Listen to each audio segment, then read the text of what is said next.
Experium park eco friendly park ను ముఖ్యమంత్రి రేవంత్ రెడ్డి, పర్యాటక, సాంస్కృతిక, ఎక్సైజ్ శాఖ మంత్రి జూపల్లి కృష్ణారావు, మెగాస్టార్ చిరంజీవి మంగళవారం ప్రారంభించారు. ఈ కార్యక్రమంలో ప్రభుత్వ చీఫ్ విప్ పట్నం మహేందర్ రెడ్డి, ఎమ్మెల్యేలు Kali Yadaiah, Malreddy Rangareddy, MP Anil Kumar Yadav, MP CM Ramesh, Experium వ్యవస్థాపకులు, చైర్మన్ రామడుగు రామదేవరావు, పద్మశ్రీ వనజీవి రామయ్య దంపతులు తదితరులు పాల్గొన్నారు. ఎక్స్పీరియం పార్క్ హైదరాబాద్ కు తలమణికం మంత్రి జూపల్లి కృష్ణారావు.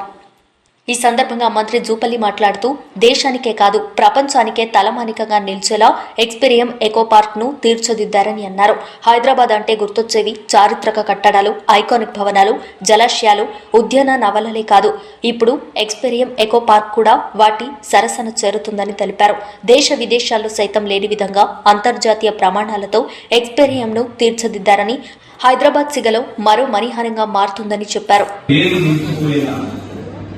యావత్ ప్రపంచం కూడా వచ్చి చూసుకోలేదా కలగని ఆ కళను సాకారించడం బాగా మరి సుదీర్ఘకాలంగా తపన పడుతూ ఈ యొక్క గొప్ప కార్యక్రమం అందరూ చూస్తా ఉన్నాం. Experience great experience. ఎందుకంటే ఈనాడు దేశానికే కాదు ప్రపంచానికే తలమానికంగా నిలిచేటువంటి గొప్ప ఎక్స్పీరియన్స్. హైదరాబాద్ అంటే గుర్తొచ్చేది చారిత్రక కట్టడాలు, గొప్ప గొప్ప దేవాలయాలు, ప్రకృతి సంపద, మన సంపద, నీటి పదార్థాలు ఇవన్నీ మనం చూస్తాము. సో దీనికి తోడుగా ఈనాడు ఆకాశ హంగాలు ఒక రకంగా చూస్తాము. దీనికి ఈనాడు ఎక్స్పీరియన్స్ అనేది కూడా ఒక ఎకో పార్క్ లాగా మనం దీని సరిగ్గా చేరుతా ఉంది.